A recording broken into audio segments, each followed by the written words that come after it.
Estás escuchando Vivir Rodando. El director vasco Pablo Hernando lleva años siendo uno de los puntales de lo que se podría llamar, o mal llamar, cine independiente español, a través de obras como Berserker, Cabás, El ruido solar o Esa sensación. Muchas dentro de lo que se conoció como cine low cost, ese cine autoproducido del que tanto se habló la pasada década. Las películas de Pablo Hernando, obras enigmáticas con un particular y envolvente mundo visual, que tienen continuidad en su nuevo largometraje recientemente estrenado, Una ballena. Historia criminal portuaria vasca, de aspecto tan gélido como apabullante, está protagonizada por Ramón Barea e Ingrid García Johnson, que interpreta a una asesina que no parece de este mundo. Más allá del largometraje en sí, Una ballena es la primera película de Hernando con un entorno completamente profesional de distribución y producción. Por ello es interesante conocer qué ha cambiado, si ha cambiado algo, en el trabajo de Hernando con otro entorno, y si el cine muta o no muta cuando las circunstancias que lo rodean cambian. Lo que está claro es que Una ballena es una película de Pablo Hernando, lo cual no solo es un buen resumen, sino un elogio. En este programa de VR, Una ballena, actualmente disponible en Filmin, tras su paso por salas. Un programa que cuenta con la participación de su director, guionista y montador, Pablo Hernando.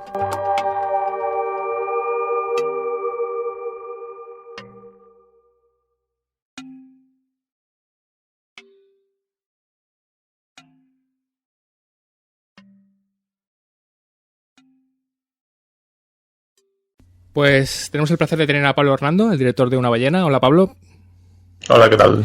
Bueno, lo primero es empezar por una cosa obvia que seguramente te hayan preguntado mucho, pero que es muy interesante. Una ballena no es tu primera película, obviamente llevas muchos años en esto del cine. Desde Vivir Rodando se ha hablado mucho de tu trabajo, pero sí que es una primera película en cierta manera, ¿no? Es la primera película, digamos, vamos a decir, industrial o profesional o como quieran llamarlo, que todos entendemos por dónde va.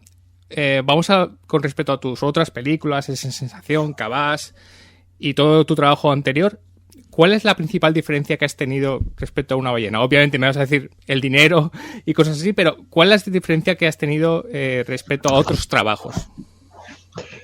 Es que, sí, o sea, el dinero evidentemente, porque lo otro, las otras películas estaban hechas con nada, en algunos casos literalmente. O sea, Esa sensación, por ejemplo, aunque luego el conjunto sí que Juan, que era el productor, metió algo de pasta para hacer eso, el sonido y tal. Mi parte la rodamos con nada, creo que el gasto fue imprimir unas fotos. Y la diferencia real que he encontrado es, por un lado, que no hay nada en la parte creativa, en el proceso artístico que sea distinto, es exactamente igual. Y por otro, lo que sí que es diferente es que como hay más equipo y no eres tú el jefe, porque el dinero no es tuyo, tienes que hablar mucho más con la gente, explicar mucho más las cosas, pedir permiso, negociar, conceder.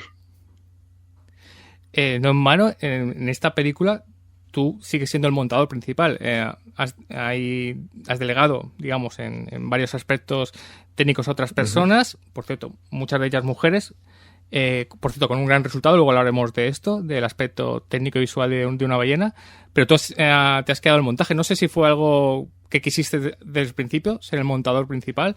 ¿Había alguna cuestión detrás de esto?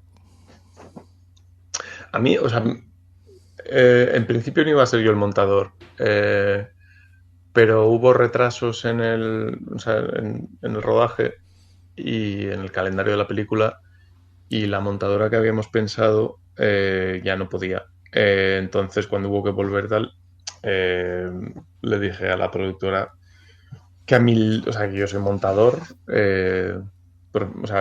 profesionalmente, y que aparte es la parte que más me gusta del proceso, y que tampoco lo veo como una extensión más de hacer del proceso. Es que no separo entre escritura, pero vamos, el proceso de hacer la película, de elaborar la película, no lo veo separado de la escritura, del rodaje, del montaje, y el montaje es lo que más me gusta. Porque tú, todas tus películas anteriores, supongo que obviamente las habías montado tú. Sí. No habías... Bueno, esa sensación la montó Raúl Torres, y también por una cosa de cada uno estuvimos con él para que él montase nuestras partes y luego había que ensamblarlo todo junto y para darle coherencia y tal lo hizo él, pero sí lo demás lo monta yo. Sí, quiero decir, no sé si te habías imaginado montar una película, que obviamente esta película a nivel de producción es más compleja. ¿Cómo es tu relación con el montador en ese momento? Dado que tú antes eras chico para todo, o sea, todo lo hacías tú, y con el montador tendrías que no sé, negociar, dialogar mucho en esta película. No sé, o sea, creo que no es una cuestión de... Es como con cualquier otro departamento en el que las pelis que he hecho hasta ahora lo he tenido que hacer yo, ahora no. Y no es una cosa con la que tengas que negociar. La negociación está con la gente que está por encima, ¿no? O sea, con tus jefes. Lo otro es colaborar y es... bueno, si tienes claro lo que quieres, que es tu trabajo como director, uno de tus trabajos como director, es pues hablar con, no sé, o sea, es una relación más que habría que tener. Tengo ganas de que la siguiente peli, si la hay, cuando la haya, no montarla yo. Para vivir el proceso, aunque ya lo he pasado otras veces, no sé, me apetece probar. Pues vamos con lo siguiente, que justo viene muy a colación de lo que has comentado, que es la negociación con, digamos, los jefes, las productoras. La producción principalmente de Una ballena es de Señor y Señora. Obviamente ellos te conocían sobradamente, pero ¿cómo es este proceso de negociación cuando hay dinero, hay subvenciones, el proceso es más complejo de que tu visión llegue al final de la película? No sé cuánto han aportado ellos, cuánto a lo mejor has tenido que delegar tú o sacrificar tú, o no has tenido que sacrificar nada. Esa delegación, digamos, del artista, del cineasta con instancias superiores. ¿Cómo es esa negociación o esas conversaciones? Pues a ver, a Leire Apellanis, la productora de la peli, la conocí en el Festival de Gijón. Ella había visto ya Berserker y le había gustado. Y en una fiesta del festival se me acercó y me dijo que, bueno, se me acercó, no sé, coincidimos y me dijo que quería producir lo siguiente que hiciese. Y yo le dije, guay. Me preguntó qué tenía, le enseñé 2 guiones, uno era de Una ballena y lo eligió y lo acogió. Y de ahí empezamos a trabajar. Y la versión que ella leyó en aquel momento era mucho más esquelética, mucho más abstracta, más centrado solo en Ingrid. Melville no tenía tanto peso y era mucho más estudio de personaje. Era mucho menos explicada. Y mira que estoy viendo la recepción de la peli, hay mucha gente que se queja de que no se explican las cosas. Pues era mucho más, no sé, sí, más vibes y menos lore.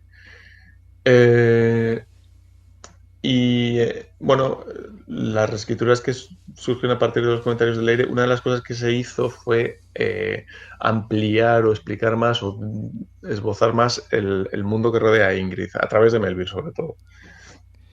Y explicar más los efectos de ciertas cosas.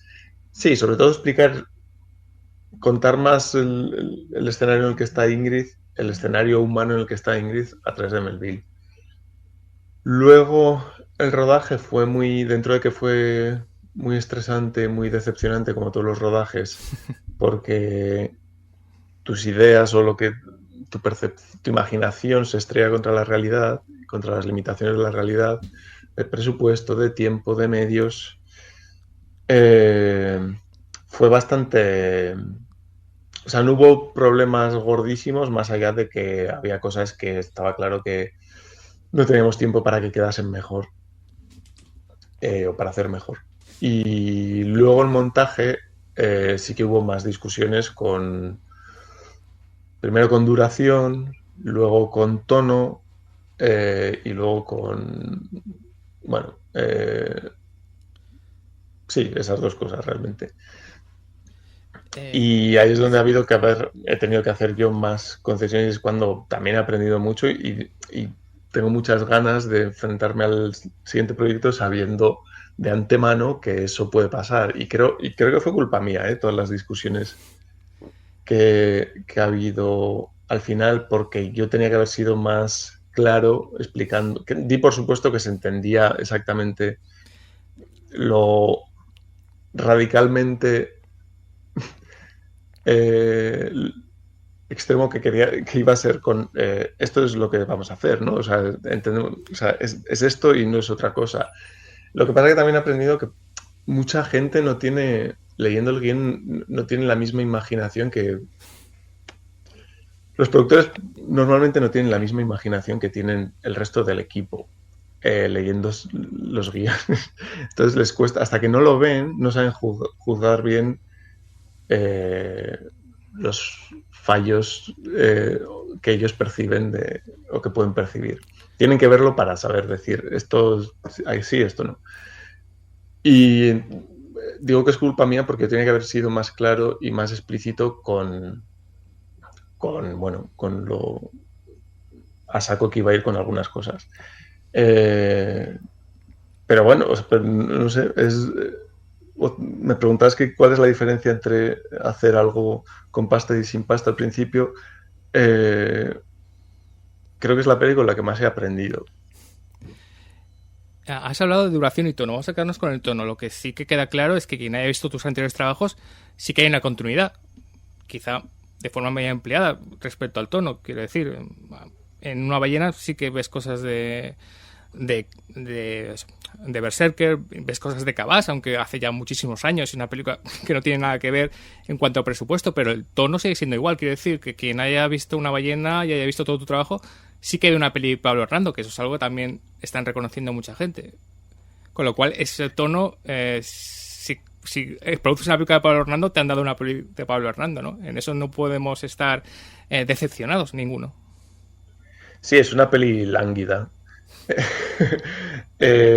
Bueno, no sé, había cosas que me hicieron quitar y que igual estaba bien quitar, pero no sé, nunca ha sido una peli graciosa, pero había un par de momentos un poco más graciosos o más ridículos o absurdos que a mí me gustaban y que creo que le daban un poco más de vida a algo que podía ser muy estéril, pero bueno. No estamos entrando en el argumento de la película porque creo que la película, si ya la habéis visto bien y si no, hay que verla.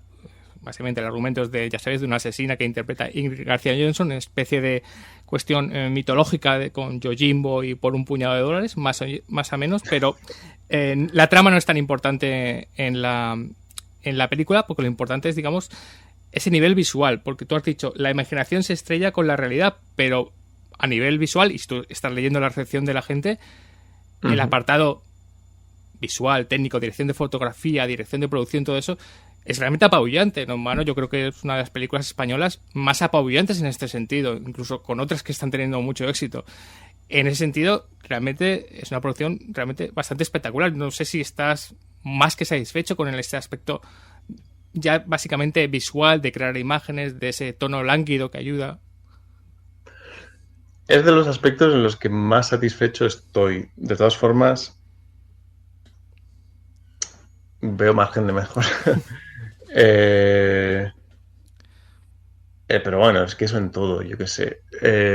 Pero sí, creo que eso ha quedado guay. Y creo que es un esfuerzo, una cosa colectiva. Evidentemente el trabajo de Sara es muy Sí. guay. Pero no es solo la luz y el color. Noemi, la calle que hizo el color. Evidentemente también es que estás fotografiando, en plan, el arte de Jaime Anduiza, el vestuario de Javi Bernal, el maquillaje y peluquería de Chilola. O sea, es todo. No es la fotografía, no es ponerle un filtro a la cámara Sí. y ya está, y enfocar a donde sea. Es no, qué estás viendo, desde dónde y bueno. estoy contento con eso. La música es una cosa con la que estoy muy contento, el sonido también. Eh, Creo que ese es el aspecto en el que eso y los efectos visuales son las cosas con las que más... También porque son cosas que yo no sé, no he hecho nunca, porque no me ha tocado hacerlo. En Berserker no había efectos especiales y no he hecho nunca, yo no tengo ningún talento musical. Ese es uno de los apartados que haciendo cosas sin presupuesto yo no hacía. O sea, siempre explotaba a un amigo, Aaron Rooks, para que metiese música y, y es una, y no sé, por eso como es algo en lo que yo nunca he tenido ni tengo un pie metido, nunca me decepciona tanto como lo otro en lo que sí, de lo que sé un poco más o he hecho un poco más en otras ocasiones. Una cosa interesante es en la relación con los técnicos, con Sara Gallego en la foto y todos los que has dicho anteriormente, que son vitales en la concepción de la película. Para que la gente lo sepa, no sé si los técnicos los puedes elegir tú, es una cuestión de productora, y una vez que están, ¿qué relación tienes con ellos? ¿Qué conversaciones tienes con ellos? ¿Les muestras algo de tu obra anterior o simplemente vais con el guión? No. No. O sea, no muestro nada de... O sea, no puedo poner como referencia algo de lo que he hecho porque... Por vergüenza. O sea, no por vergüenza, sino por decencia, quiero decir. A ver, bueno, perdón, que te he cortado. No, sí, es la relación con los técnicos de decir, vamos a ir por este camino, cómo es la relación con ellos, o simplemente ya los conocías de antes. Es muy importante para el acabado visual tan clave que es que tiene una ballena. No conocía... Bueno, conocía a Javi Bernal porque es amigo de Ingrid y habíamos hecho... Para el dossier, el primer dossier que hicimos unas fotos a Ingrid con una especie de... un boceto del vestuario que iba a tener la peli. Que luego en realidad es como es la versión beta de lo que ha sido al final. Pero a los demás no los conocía. Y ha sido una mezcla de... a ver, bueno, es una mezcla de muchas cosas. De a quién conoces, qué opciones hay, qué opciones tienen por presupuesto les cuadra, qué opciones tienen por calendario les cuadra, y luego una cuestión de por subvenciones, de dónde viene el dinero, qué exigencias hay para cumplir departamentos, o sea, si tienen que ser vascos y tal. Entonces ha habido una mezcla ahí de cosas.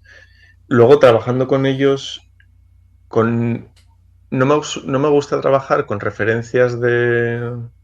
En realidad no me gusta trabajar con referencias de otras pelis, aunque en algunas cosas sí que hay... Al final acaba siendo un poco inevitable cuando tienes que hablar de cosas pero muy específicas, en plan, yo qué sé, si tienes que señalar un color, o sea, no puedes describirlo, tienes que elegir una foto y fiarte de que los ojos de la otra persona funcionan igual que los tuyos. Pero, por ejemplo, con Jaime recuerdo que tuvimos una reunión como muy al principio de más o menos de cómo van a ser los espacios, referencias a los espacios, y él me dijo lo mismo, en plan, no me gusta trabajar con referencias de pelis, vamos a fotos en general de fotógrafos de búsquedas de internet de sitios. Y no sé, me acuerdo, por ejemplo, que para la casa de Ingrid me enseñó fotos de manicomios abandonados. Luego, no sé, por ejemplo, con Izaskun, que ha hecho haciendo la música, ella yo le dije que prefería trabajar, era su primera banda sonora y le dije que yo prefería trabajar en la música incluso antes de empezar a rodar, como que ella fuese, sobre todo para tener como los sonidos, pero realmente una de las primeras, no sé, la segunda cosa que me mandó era ya el tema principal, que evidentemente luego ha progresado, pero la melodía principal y casi con el sonido, el sinte concreto, estaba ya ahí. Y recuerdo que ella me dijo, para poder, como no habíamos rodado y no había visto imágenes, me preguntaba, ¿qué colores te imaginas en la película? Y eso es lo que ella necesitaba para hacer la música. Y luego hasta que ya, esto se lo he visto decir ahí en entrevistas, cuando vi imágenes de la peli, que los dailies, ella empezó a concretar más. Necesitaba ver algo, aunque no estuviese montado, pero necesitaba ver algo para componer. La película es una película muy portuaria y muy vasca, digamos. Siempre tuviste claro que se iba a rodar en Bilbao, en los puertos, digamos, en Euskadi, ¿no? No había, digamos, un plan B, porque, bueno, tú eres vasco y siempre te imaginaste esos sitios, o cómo fue la búsqueda de espacios que son muy importantes en las películas, no ya los interiores, sino el puerto mismo, los edificios. Pues yo siempre tuve claro que iba a ser en Bilbao. Un momento que la productora quería que fuese en Donosti porque ella vive allí. Pero no tenía sentido y enseguida se vio que es que los escenarios guays para la peli, el hormigón podrido que queda, porque lo están quitando, en la ría de Bilbao, está en Bilbao, no está en Ñoñosti. Y luego, como la productora es vasca, yo soy vasco, yo había escrito la peli pensando en la costa vasca y el dinero es vasco, o sea, entró ETV, entró el gobierno vasco, el equipo iba a ser vasco, no tenía, es que no pero vamos, no hubiese tenido sentido hacerlo en otro sitio, pero es que además, sobre todo, es que yo qué sé, si me llega a venir dinero de como 3 millones del norte de Bretaña, pues la habríamos rodado en el norte de Francia, pero estaba escrita para ser aquí y el dinero era de aquí, pues aquí. A veces en este tipo de películas se minusvalora un poco el reparto actoral. Obviamente es un reparto, bueno, más o menos amplio, digamos, pero hay dos personajes protagonistas, el de Ingrid García Johnson, que es obviamente adecuadísimo para el personaje protagonista, y con esto no hay ningún problema, has trabajado mucho con ella, es amiga tuya, y es perfecta para el papel. Pero luego está el de Ramón Barea, que es muy interesante, porque es curioso, porque Ramón Barea está magnífico. Obviamente no vamos a descubrir a Ramón Barea, icono del cine y el teatro vasco y español, pero es verdad que es como un veterano que parece que es una película que puede ser un poco extraña para él, para lo que ha hecho siempre en su carrera, ¿no? Él está muy adaptado y está magnífico y es perfecto en la película. Tú has dicho antes que ese personaje de Melville antes en los primeros guiones no tenía tanta importancia. ¿Cómo fue la elección de Ramón Barea y cómo fue su trabajo en él? Sobre todo la elección, ¿no? Porque obviamente estamos hablando de una figura importantísima en la historia de la interpretación vasca y española. No sé si cuando empezó a crecer Melville dijiste, vale, necesito un actor a la altura de este personaje y es perfecto. ¿Fue sugerencia de la productora o cómo entra Ramón Barea a un proyecto que a lo mejor a él es un poco extraño de lo que más o menos ha solido hacer siempre en su carrera? Pues la verdad, no sé, o sea, era... escribí sin pensar en ningún actor y luego de repente se me ocurrió Ramón Barea y no pensé en más. O sea, que si Ramón nos hubiese dicho que no, estaríamos jodidos. Pero nos dijo que sí y ya está. Es cierto que no es el papel o el tipo de personaje con el que se le asocia como a priori, pero yo lo veía muy claro y creo que era por dos cosas, por dos películas de Borja Coveaga, pues un negociador evidentemente que tiene como esta cosa un poco desaliñada pero muy, no sé, carismática también, y en Fede Tarras que tiene un poco se le ve una, no sé si maldad, pero se le ve una mala hostia que no tiene, que no, normalmente no tiene y que él desde luego no tiene en persona porque él es una persona que es la bondad total. Y aparte es de Bilbao. Entonces es el pack completo y perfecto. Y hablando con él de la película, él, digamos, no iba a decir, la entendía, obviamente, cómo no va a entenderla, pero sí que se sentía cómodo en una película que quizá, una película primero con un tono fantástico, que no suele ser muy habitual, y con un director más o menos joven, que era su primera película, pero en realidad no era su primera película. Se sintió, entendía la película, lo que estaba contando, te preguntaba mucho, incluso a lo mejor no sé si es de esos actores que miran la biografía del director o simplemente fue muy profesional y iba directamente al personaje. ¿Habláis mucho sobre la película? No sé si hizo él investigaciones, si buscó en mi expediente o... por su lado, pero eh, las conversaciones con él fueron muy como, o sea, dejando como si la peli no tuviese nada de si no hubiesen monstruos, o sea, eran sobre el personaje y muy muy aterrizadas. Quiero decir que no hablábamos del universo de la peli o del aspecto fantástico, mm, sino del aspecto dramático. Y en eso no hubo, creo que lo tenía clarísimo. Y fue muy poco a poco.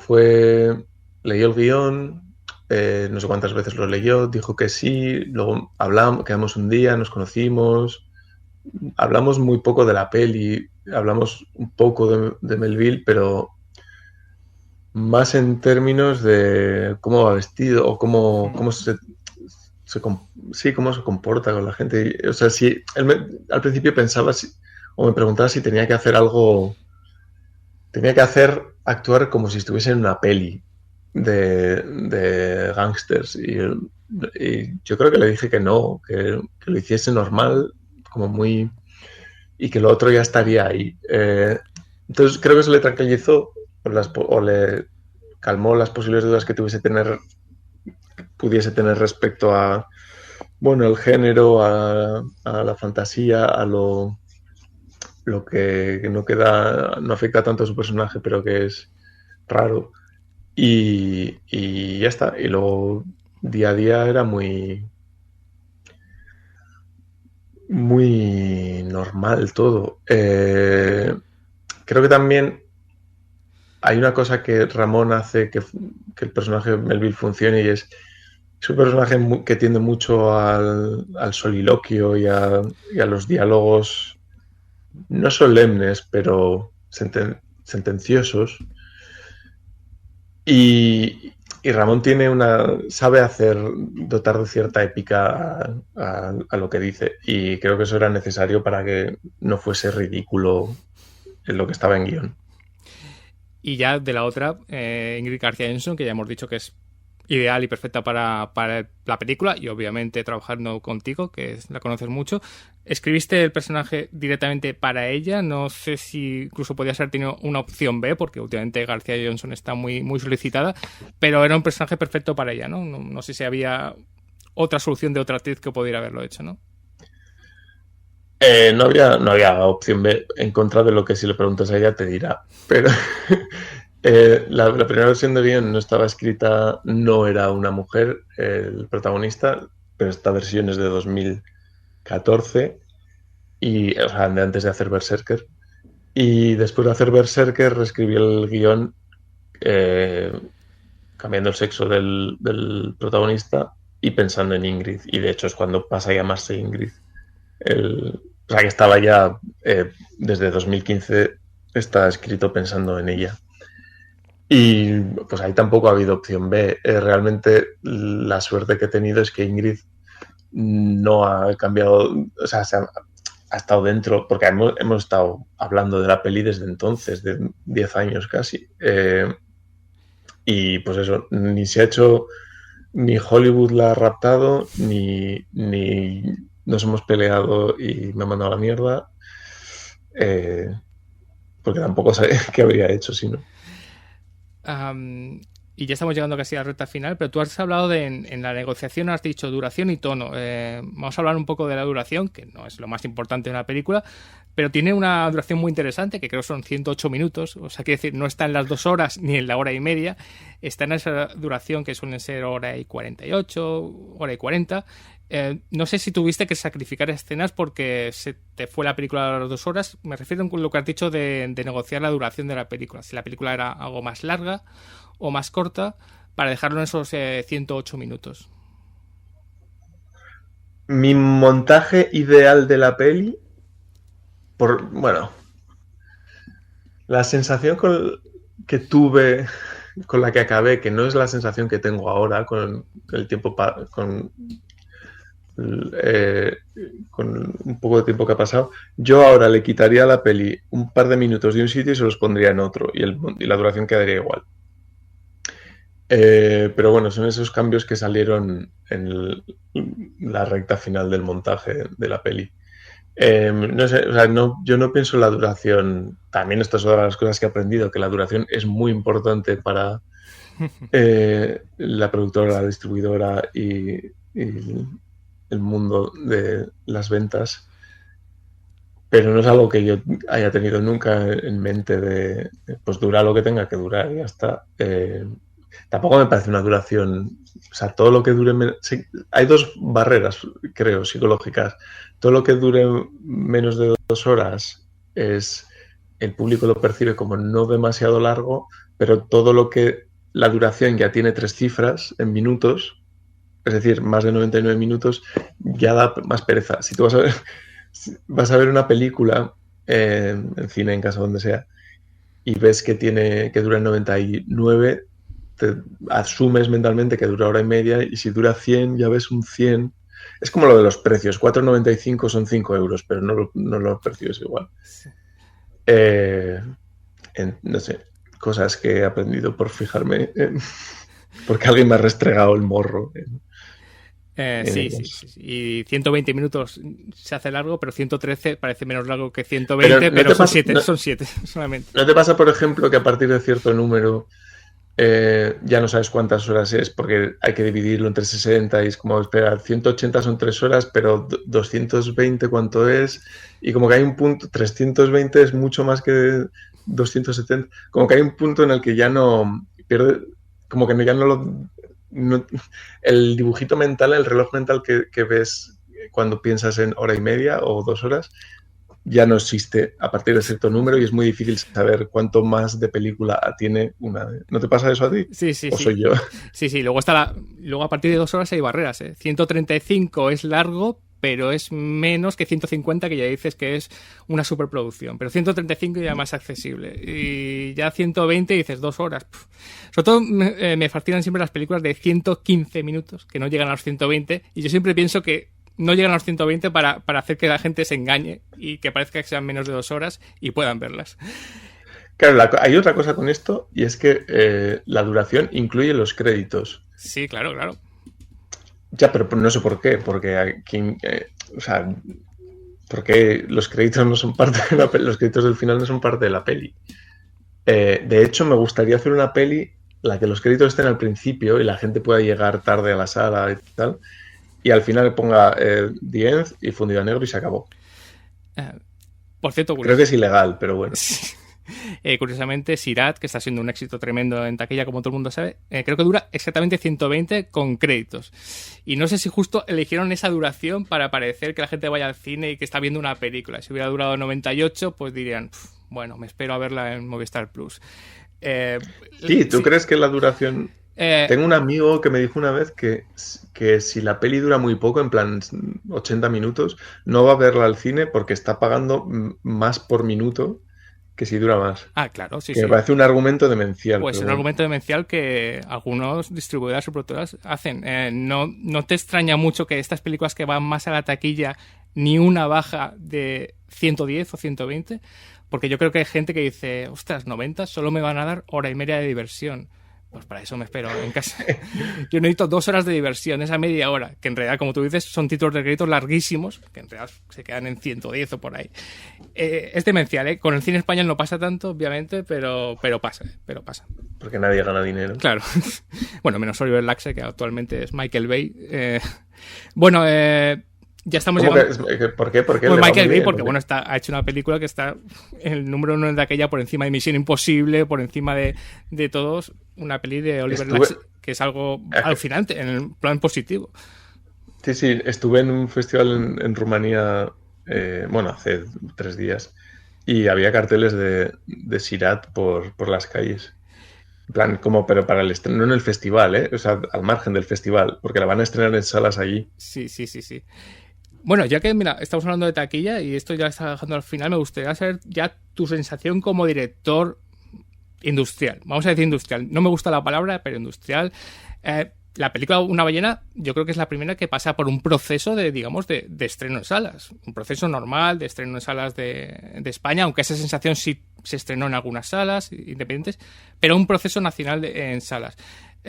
¿Cómo te has sentido por primera vez después de muchos años dirigiendo?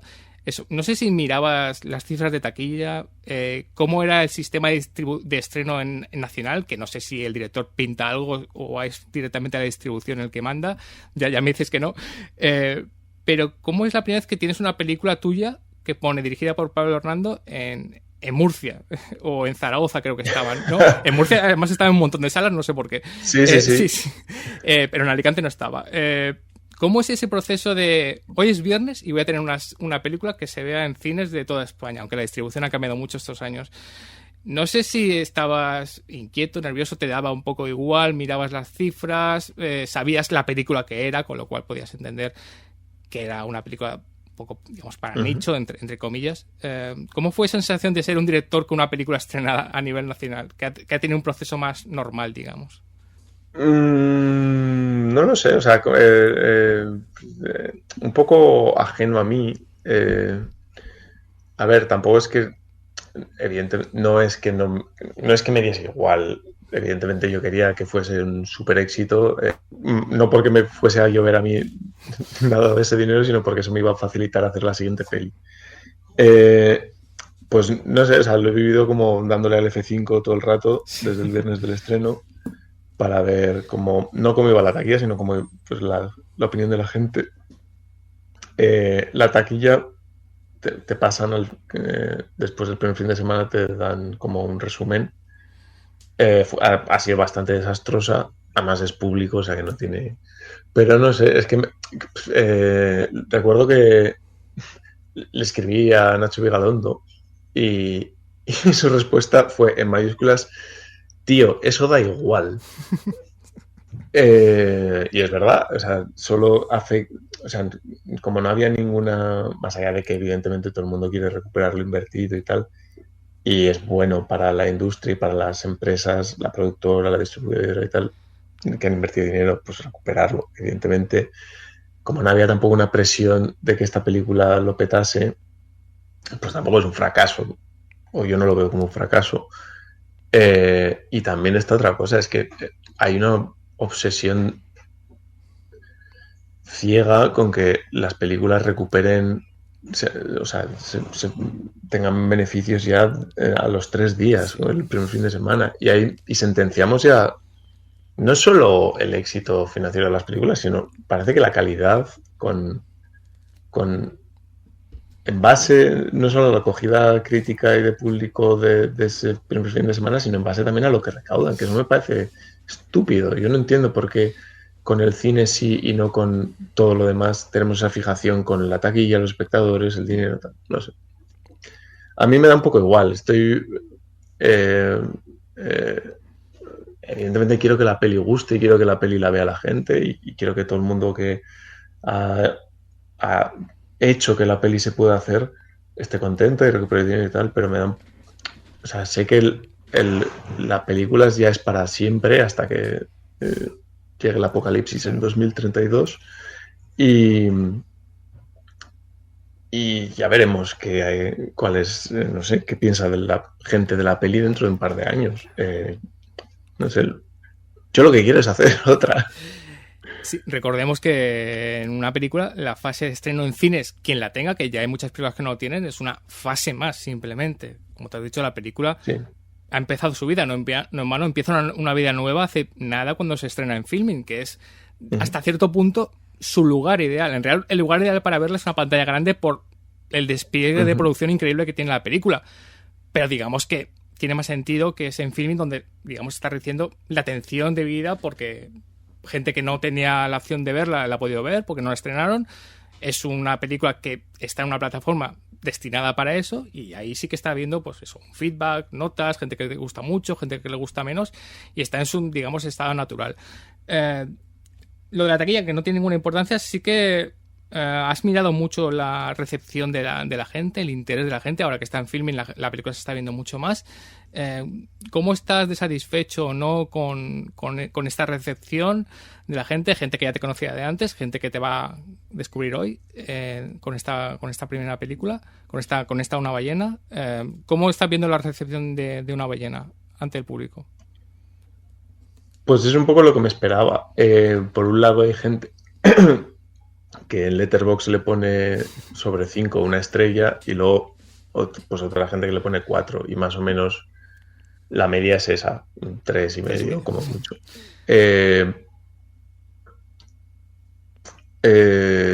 No sé, o sea, sí que lo estoy, ahora como eso, con el estreno en Filmin sí que estoy leyendo las opiniones de la gente, lo iré dejando ya porque como ya tengo una imagen de cuál es la acogida por ahora. Y también pasa una cosa, y es que todavía está la peli en festivales y todavía se tiene que ver fuera. Y también al principio hemos estado en muchos festivales de género fantástico y de terror. Y creo que el perfil de público que va a esos festivales, Sitges y tal, creo que tiende más a que, por un lado, los que se decepcionan muchísimo más porque son público o hay un porcentaje de ese público bastante grande que quiere cosas más, quiere más sangre, quiere más terror, quiere más tal. Y por otro lado, los que se sorprenden y entran, creo que igual son un poco entusiastas de más. O no, igual la peli es una obra maestra, yo sé la peli que es, entonces creo que los dos están confundidos. Pero no sé, a la peli le queda vida y pues ya, para mí ya, o sea, desde hace tiempo ya, te diría que casi desde antes del estreno en salas. Creo que con el estreno en Sitges, para mí, yo ya pasé página. Sí. Y yo, o sea, la peli ya no es mía, no, y pues está ahí. Y de hecho he escrito 2 guiones de largometraje desde que desde que le dimos a exportar por última vez a la película. Sí. Nada, esto sí que es un simple recuerdo porque ahora, digamos que hasta cierto punto Pablo está de medio promoción, hasta entre comillas, porque la película ya ha llegado en Filmin hace nada. Pero cuando hablamos con directores y sobre todo con actores de películas, hay que recordar que las han hecho hace mucho tiempo y a veces no las tienen Sí, ni pero siquiera sobre todo frescas. la diferencia principal no es tanto el tiempo, sino que los actores han hecho muchas cosas Claro. desde que rodaron aquello. Los directores no, normalmente no. Vamos allá para acabar con el futuro, porque tú estás hablando, quiero hacer la próxima. ¿Cómo ha ayudado a una ballena que puedas, digamos, continuar con un nuevo largometraje? Ya, digamos que ya tienes la experiencia, has estado en el low cost, has estado en cine más industrial, me refiero a nivel de producción. ¿Esto te ayuda para que la gente pueda ver la película y decir, queremos producir otra película de Pablo Hernando? ¿Ayuda poco? ¿Ayuda mucho? ¿Ves visos de futuro de que puedas levantar otra película? Yo todavía no he visto que haya afectado en nada. No veo fácil. O sea, yo no veo que me haya puesto las cosas más fáciles. Simplemente porque de momento nadie me ha escrito, ninguna productora me ha escrito para decirme, oye, ninguna cadena de televisión, ninguna plataforma me ha ofrecido nada. Pero bueno, supongo que ya hay algo que existe a nivel convencional, una película convencional, que está ahí para, yo qué sé, el que quiera comprobar y qué tal dirijo y lo anterior no le valía, que también, pues que se jodan si lo anterior no te valía. Pero bueno, está ahí. Sí que ha servido en otro sentido la película, bueno, sí me va a facilitar de cara a la siguiente, pues porque he aprendido muchísimo y tengo ganas de poder aplicarlo en lo siguiente, de no cometer los mismos errores, de adelantarme a otros nuevos que puedan suceder y ya está. Y ya sí que lo último, no sé si me lo puedes decir o si lo has dicho antes, recordarlo, el principal error que no cometerías con la siguiente película. Porque al final una carrera es no cometer errores, no caer dirías, esto con la siguiente, sea la producción que sea, tenga el presupuesto que sea, no pienso volver a hacerlo. O no pienso caer en ese error. Sí, se puede decir, claro. Hay muchísimos que no se pueden decir. Me lo imagino.